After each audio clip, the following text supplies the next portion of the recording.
Hey friends, it's Len here at 1A Auto. Today we're going to be working on our 1996 Dodge Ram 1500. I'm going to be showing you something super simple, a front brake job. Be super easy, I can do it and you can do it too.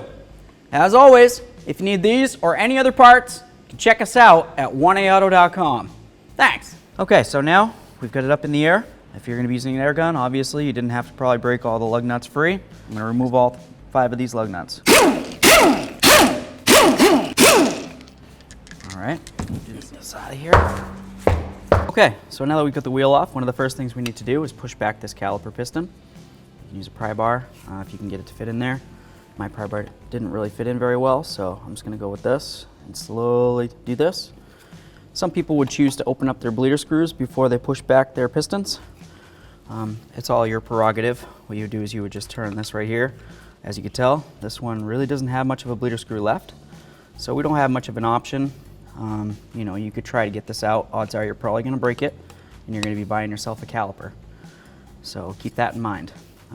If you push back nice and slow, you really shouldn't have too much of a problem, especially on a non-ABS vehicle. So now that we have that caliper piston pushed back, this moves around a little bit. We're going to take these out. So next we're going to take out the caliper sliders. To do that, you're going to use a 10mm Allen head. If they're rusted, just put it in there.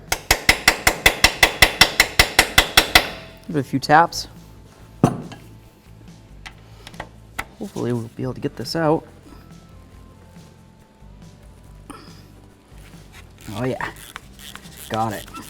Something this old, and this thing's a 96. So if this has never been replaced, I'm sure it's been out a couple times at this point.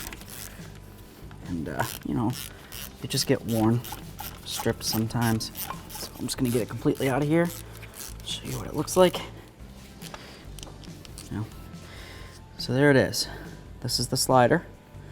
This is the bolt that goes through it. Let's see if I can get this. There we are. There's the threaded end, and that goes down, screws into the bracket. Let's get this off of here.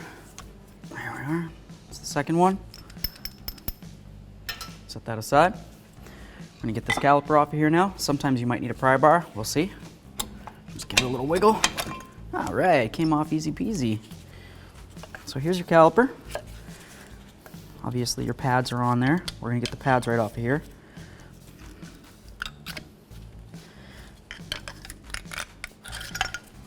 There we go. One off of there. Now that that's off, we can see right along here, just to make sure that there's no fluid coming out. If you see any moisture coming out from around there, more than likely it's brake fluid, in which case you have a bad seal in here and you need to replace your caliper. We'll set this aside. All right, let's get this off of here. All right, let's put it aside and do a quick product comparison. Okay friends, a quick product comparison for you over here. Right here, we have our front brakes from our 1996 Dodge Ram 1500. We just removed them. You got your rotor and your pads. Over here, you have your brand new quality 1A Auto parts. As you can tell, these parts are very similar, an exception of, well, these ones look much better. But to continue, we'll just do a little comparison side by side. You've got the same length. You got your squealer on there, or wear indicator, call it what you want. You got the clips that hold it to your caliper. The inner pad. You got the clips that hold it to the piston. You got these areas right here, keep it from shifting around inside the caliper. Same thing, same length. Looks great. For the rotor, this is the important part. You need to pay extra attention. Make sure this is level right here, okay? That tells you that the thickness of the rotor is the same, or at least close. Put this up on here. Pay attention to the diameter. That's the, you know, the circumference here, okay? Make sure that you're dealing with the same exact rotor. If your new rotor is sticking all the way out here and your new rotor's way inside, obviously you have a different rotor. Something's a little wrong. It's not jiving right, okay? So you make sure you got it this way. We made sure we had the same thickness. One last thing is you want to check the hat depth. To do that, you just turn them upside down on a flat surface, and you make sure you got the same level surface right here. That feels really good. There's a little bit of a ridge, but that's because my old rotor, well, it's not really in the best condition. Our rotors come cross-cut. You can see that on the braking surface. You got cuts going this way and cuts going this way.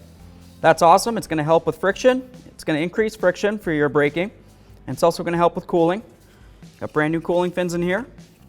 Okay, no rust or anything like that, like with these ones. These probably don't cool very well. With all that said, I don't see any reason why these wouldn't be quality parts to install into this vehicle, so I'm going to go ahead and do it. As always, if you need these parts or any other part, you can always check us out at 1aauto.com. Thanks.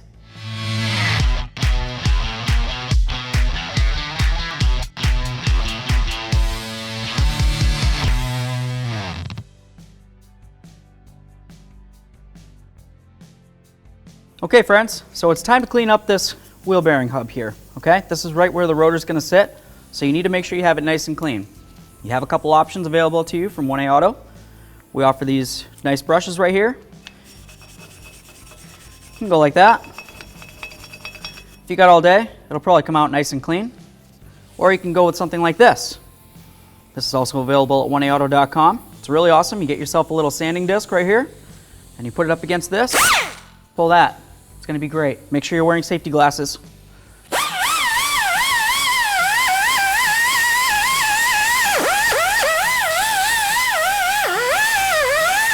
Okay, so as you can tell, that's pretty darn clean right there, especially in comparison to here. Something to note, if you are using this, you won't be able to get down inside in between here. So if you can, pick yourself up one of these brushes anyway. I would go with both, because to do the whole, hub with this brush, this is going to take a little while.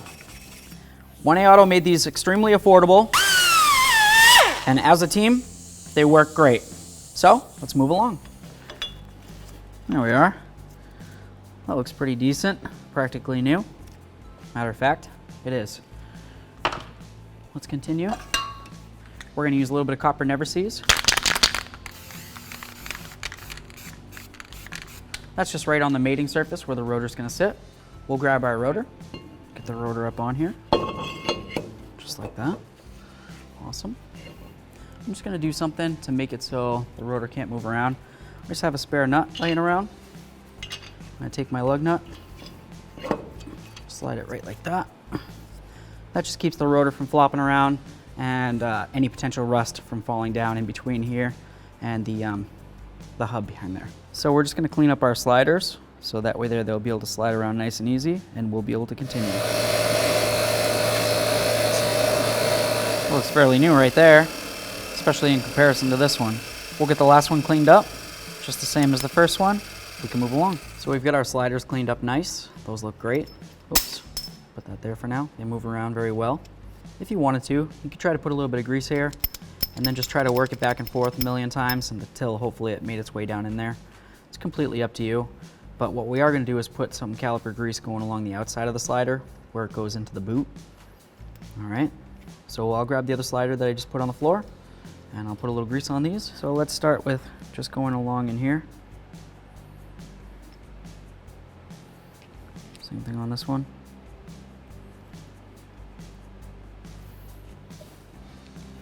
Take this, go like that a bunch of times. Every time this goes up and down, it's going to continue to work this way. That's just going to help keep moisture out of there, so that way these two pieces will be able to flow together for a long, long time. I would say that that's pretty good. The rest of it's going to have to figure out its way over time. I'm going to take a little bit more caliper grease. I'm going to go across here. That's pretty decent. Put on a nice coat. I don't need to do up where my fingers are because as I push it in, it's going to all spread. Get our boot. Just going to go right up in there. Should slide right in. Do the same for the other one.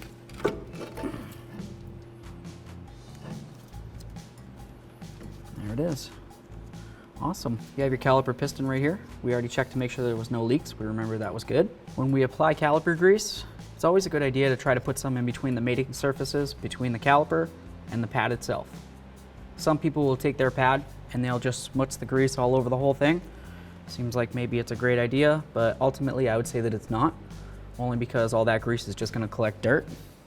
So to save on grease and how much crud is stuck on the pads overall and over time, I just like to go right along the piston, right where it touches up against that pad.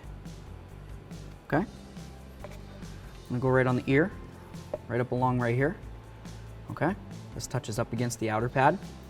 And now we'll grab the pads and I'll show you one more spot that we're gonna grease. Now I'm just gonna go right up against this ear, right along there, and right up and along here. You don't need too much on these, okay? We don't want it to melt down and get onto the friction material. It's not about that. It's just about when you put it in between this area of the caliper, it's gonna have something in between there to help keep it from getting rusted up and getting stuck like that. Now I'm just gonna push on this little clip while I push in on the pad. Should slide right in there. We'll grab our outer pad, here it is. Bring it over, grab that clip, pull it over. This one, same thing. See if you can pull it over. Very nice. That's perfect, right like that. Awesome, let's move along. Let's get our caliper down here. You wanna make sure that your hose doesn't have any twists. Maybe you lifted it up and you brought it around and you did all sorts of things. Now you're looking at it and it's a big old curly Q. That's obviously not gonna be very functional. It's gonna take up a lot of the slack that we need to be able to turn the vehicle. So we're just gonna take it like that. We've got a nice little rainbow here. Take our caliper sliders, push them in as far as we can. This one, it's pretty close. Looks like it's almost ready to slide on there. Oh yeah, there we are. 10mm Allen head, same thing we use to remove these. I'm just gonna wiggle it around until I feel like it starts to grab into the hole. Yep, that's going in. So I'm just gonna leave it just like that for now. We'll tighten it up in a minute. Now we're gonna do this one, do the same thing, wiggle it around until it starts feeling like it's going in. Yep, it's definitely going in. That one's bottomed out. Come back down here, bottom this one out. Okay, grab our torque wrench. We're gonna torque these down to 38 foot-pounds. Here we are. Tight, tight. Let's get this back off of here. We're gonna grab our wheel. We'll get it up on here, bottom it out, and then we'll torque it down. So now we'll just pump up the brake. There we are. Okay friends, so here we go. It's time to get the wheel up onto there. To do that, you never wanna try to bend over like this, grab your wheel, and lift with your back. You're gonna potentially hurt yourself. And 1A Auto, we do not want you to hurt yourself. I'll show you something fairly simple. Bring your leg right up to it, grab onto it, roll it right up your leg just like this, and then lift with your leg/ab muscles. That went up there easy peasy. We're gonna grab our lug nuts, start them on there. So now we're gonna take our 19mm socket and we're gonna snug up these lug nuts in a star pattern. The reason for going in a star is so that if we tighten it up and it kinks off to the side like this, we might think we have it all fully tightened and we might even torque it down, and the torque wrench says it is. Once you hit a bump, bonk bonk, this thing's free as a goose. So, let's go like this. By going in a star pattern, it starts one side in, you do the other side, it kind of sucks it right down, and then it'll be sitting nice and level for time to torque it down. Okay friends, so it's time to torque up our lug nuts. We're going to go ahead and use our 19mm socket, and we're going to torque these down to 125 foot-pounds. Okay, if you want to go around one more time, why not? It doesn't cost you anything. Small price to pay for safety. Torqued, down the road we go. Thanks for watching. Visit 1AAuto.com for quality auto parts shipped to your door, the place for DIY auto repair. And if you enjoyed this video, please click the subscribe button.